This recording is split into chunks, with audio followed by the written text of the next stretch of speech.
Marami sa ating makabagong kabataan na kung matutunan ng wikang dayuhan ay inaabot na sa pagkasuklaw sa sariling wika. Nauuwi sila sa pagpapalagay ng ating wika ay lughang napakahamak kung ihahambing sa wikang dayuhan.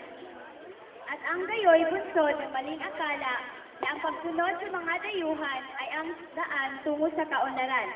Kaunlaran na kaya ang pagkawala sa sarili at pagyurak sa tanang sagisag ng ating kabansaan? Narito ang isang hulaan na nagsasaahan ng ating wika. Ito ay pinamagatang dapat isumpa.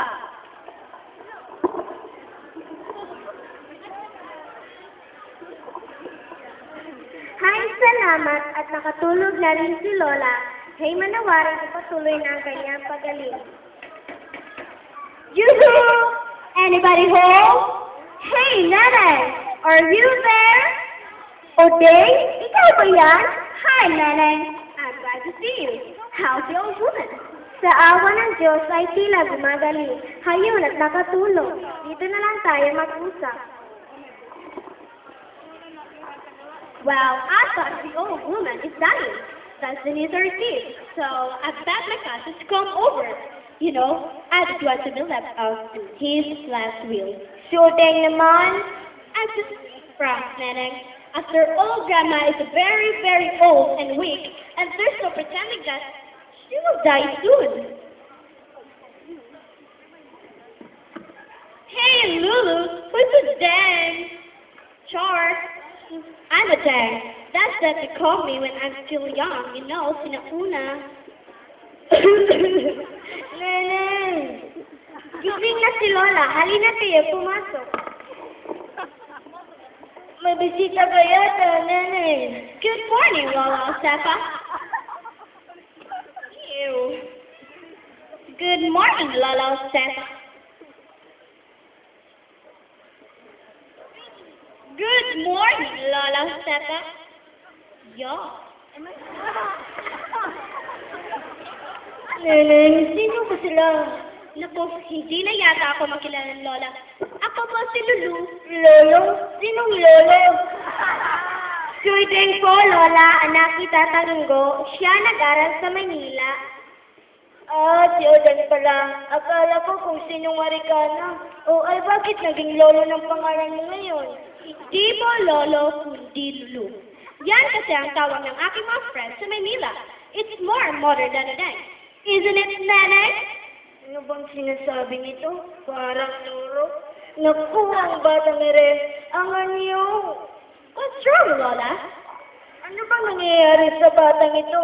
Ang dati mong sayat pero ang kahiningat pa rin daw kay naging bisidong hapit. Anong iklit, anong kipot. Ang buhok ng gambinti ay inahit hanggang bato. At pati kilay mo ay tila man din pinano. Well, Grandma doesn't like my looks, Nanay. See? How displaced she is. Bakit ba dilang dayuhan yung pinipilit mong gamitin o day? Madam Howding, huwag ka na mag-English dyan. Alam mo naman, ayaw-ayaw ni Lola. Naku, itong Lola ay sadyang pinauna. Lola Steph is very Asian talaga. Look at her from head to toe. Very, very... Ay, wag na lang. Sapagkat tayo din na may lahi nila kandula ay may angking kahihinaan ng dagar ng Pilipina. Tignan mo, Ode, tunay na hindi kita makilala. Kung alam ko lamang na sa iyong pag-aaral ay magkakaganyan ka ay... Why? What's wrong with me? Ano po ba, Lola, ang kuna niyo sa aming itsura? Why? What's wrong? Isn't it beautiful? Naku, sila ka manika sa prayaw din. Sagang-saga ang pisngi mo trabe. Nguso na babaga at kukoy mahaba na tila sago kapula. At sansya ka naman sa pati pala mga kuko mo sa bahay mapupula. Maganda naman, hindi po ba? Sadya lamang malaman niyo mata at huli-huli na kayo sa takbo ng moda. Ang ibig ba ninyong sabihin ay tumulad ako kay Nene? At ano naman ang katawa-tawa sa akin ninyo, ha, Oden? Ano pa, kundi tila ka, Lola. Maano kung sila, Lola. Masdan mo ang ganda at hindi ng kanyang anyo mula ulo hanggang paa. Buhok ay mga habang nakapusod sa may bato, nakabihis barot saya at walang anumang bahid na papula. Si Neneng ay isang tunay na Maria Clara, isang kaibig-ibig na Pilipina. Goodness gracious! How backward these people are! At kumaragal na naman ang lalamunan at tila pakakak ng dayuhan. Kung hindi ako makapagpigil ay baka... Hintay nga kayo, Lola. At bakit ganyan na lang ang iyong pagkagalit sa wikang Ingles? Ano nga ba naman ang masama sa wikang Ingles? Ngunit kay ganda at kay lambing ng wika natin. Bakit pa kaya sa iba hihirami? Hindi mo ba alam na ang sariling wika, ang sariling ugali at ang katutubong kilos ay isang kaluwat diwa ng isang bansa? Ama talaga ito, bakit ganyan na ang pagkamahal sa sariling wika, kilos at gawa, at kahit ang mga ito ay nilulumot na ng kaluma? Dapat mong alamin din na ang bansang hindi marunong magpalaga sa kalagaan ng ang kanyang karangalan ay ang bansang walang puri habang buhay. I can't understand what this old woman wants me to be. Anong ibig ba ninyong sabihin ay sasayangin ko po ba ang aking kabisang na pag-aralan? Sasayangin ko po ba ang aking napag-aralan, Lola? At yan ba, kabiyas na napag-aralan? At yan ba yung napag-aralan?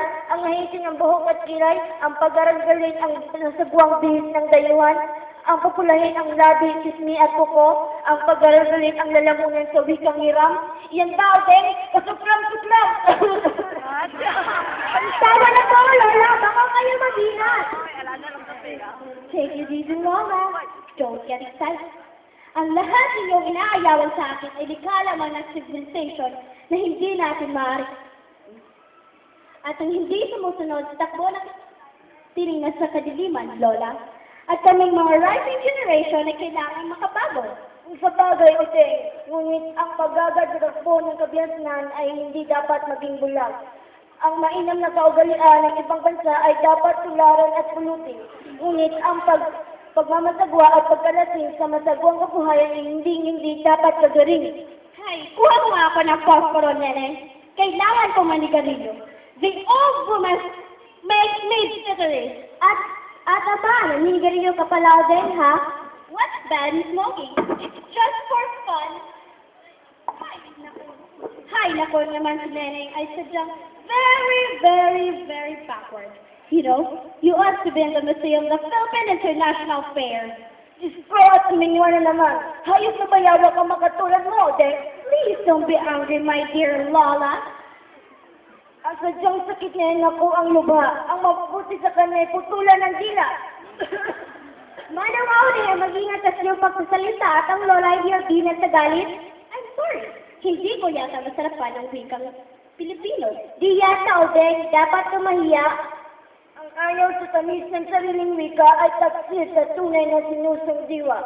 Ang sinumang humamag sa diwa ng lupa ay isang salarin na dapat isumpa. Ayan, humingi nga na sa galit ang Lola. Dangan kasi ito si Odeng. Oh, siya. Huwag na magkagalit. At unti-unti ko na nakurang kahalagahan ng iyong sariling wika. Kami rin.